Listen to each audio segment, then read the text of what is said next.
welcome to Miami. I see the blog sites, whoop-de-whoop, got a new wife, shorty got a new boo. Yeah, love beautiful, but love, got her looking for a searching for that love, got her looking for a searching for that love, got her looking for a searching for that love. My name is Natalie, and I've lived in Miami for 20 years. My name is Ollie Fowler, and I was born and raised in Miami, so 28 years. I'm Catherine, and I've lived in South Florida for around 20 years now. The dating scene in Miami is really interesting. It seems like everyone goes for money, a status. There's like different kinds of guys. Typical Miami guy. It's like a metro surfer. A tighter shirt, the gelled hair. It depends like what pocket of the city they're from or if they're a transplant. There's so many options, it's really hard to make a connection with someone. They date, and they just keep going into, oh, you're not good enough, and let me see what the next option is. It's an interesting time to be in the city. There's a lot more arts and culture taking place, so it's a fun time to be here, whereas before there was just a lot of partying and not much else. It's also a transient city, and so people come here with different intentions. There's a lot of beautiful people in the city as well, so there's a playful culture. A lot of people are just out for fun, so it can be challenging to find somebody to get serious with. Hello guys. How are you? I'm Matthew. Ollie, hi. Hi, Natalie. Hi Natalie, how are you? Come grab a seat, let's sit down.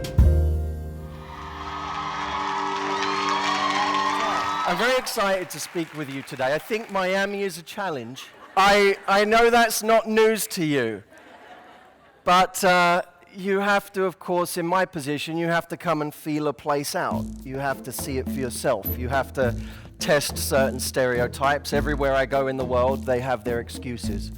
And they're always unique to the place in some way or another. They always seem to justify where we are in our love lives or in our lives in general. So, what's it like today here? There's good guys here too, but there's very eccentric individuals, and I think it's because they come here with like, no one's gonna know who I am, and like, this is like Playtown. There's different personalities. They give these personas that, I'm this, I'm that, and I will treat you good, and then the next second they're just showing their true colors. Yeah, it's like everyone's looking for something better, because that's the thing, there's so many like beautiful people here, and so many people are just like down to have a good time, no strings attached. Mm-hmm. It makes it hard for someone who wants something a little more stable. Perceived challenge. People need to see us as a challenge. If we come too easily, we will not be valued. It doesn't matter what your actual value is, don't expect people to value it if it comes to them too easy. Now, I'm not talking about playing hard to get. I don't believe in hard to get. Hard to get is, let me dangle string in front of a cat. Cat goes crazy, cat goes crazy, cat goes crazy, cat goes crazy. Then you drop the string and the cat goes, oh, it's a string. And the problem with it is it builds the excitement around the chase, not around you. What makes you a challenge, above all, is your standards. What do guys try and do typically on a first date? Hey, what are you doing? Netflix and chill. Netflix and chill, right? Or what are you doing at 2 a.m.? Yeah. You're like, sleeping, hello. When a guy realizes he cannot just do whatever it is he wants, that there are standards that he has to live up to in order to keep you around and keep you engaged and keep you attracted, when he finds that that's true, he'll become even more attracted. See, I think that really what it comes down to is that we each have a personal standard, and we have to figure out how to communicate that standard to somebody else who we've barely met in a way that is fun and playful and serious at the same time, but not afraid to be confrontational with it. We have to figure out a way to communicate our standard in a really beautiful, elegant way that actually gives someone a clue as to how to please us. So, how well do you think you guys communicate what it is you're attracted to and what it is you want in a way that gives a guy guidelines as to how to be with you? I feel like I've gotten a lot better over time. Like I've matured a lot, and before I used to be scared to say things because I'm like, oh, if I say that, he's not gonna like me. But now I think there's a way to communicate things while still being nice and showing interest and not being aggressive. Like for instance, once a guy invited me out on a date and he said, come over for dinner, I'm gonna cook for you, and it was the first date. So I was like, there's no way I'm going to this guy's house. Like, I don't know anything about him. And I said, that's really nice of you. I would love to go out with you, but I just don't do house calls. Like, I made it funny. And he was like... That's cute. Yeah. He laughed, and he's like, okay. And it was actually Valentine's Day, so it was, like, already, like, a day full of pressure. So he's like, hold on.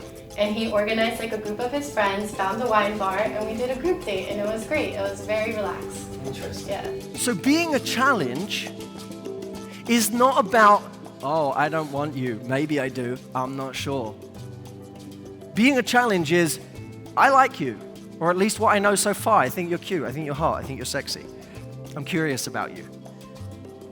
But knowing that you have a high standard that someone has to meet going forward for you to remain that curious, for you to remain that attracted.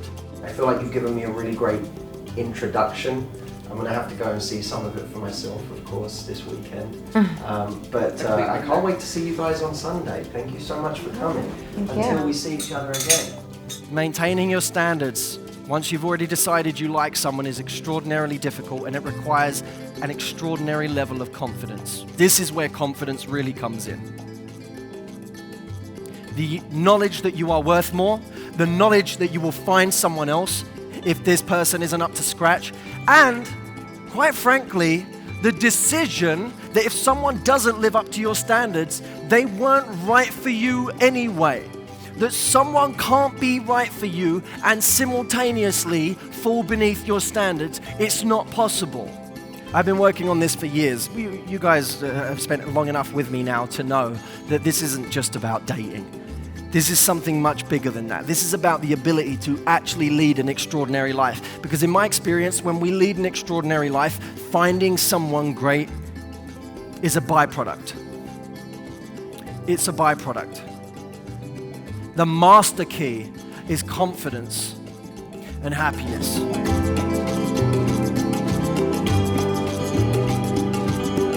Having got to the end of this little journey in Miami, it's clear to me that some of the reasons that the women have given for why dating and love is difficult here hold a little bit of water. You know, it is a party town. It is a place where there seems to be a certain transience to it. But that doesn't mean that it has to be as difficult as everyone says it is.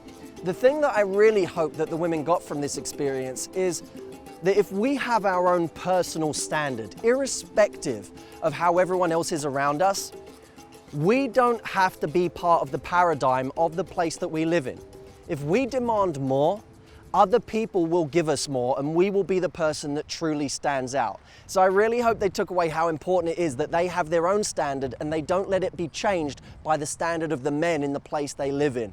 So I'll see you guys next time around. I really hope you're enjoying this. Leave us a comment and tell us how you're feeling about these. I'm so enjoying making them. It's a completely different spin on what we're doing, but it's so much fun, and I'm back in learning mode, which is exactly where I want to be. I see the blog sites. Whoopie-whoop got a new wife. Shorty got a new boo. Yeah, love beautiful. For love, I'm happy being single. I wish that I could find you.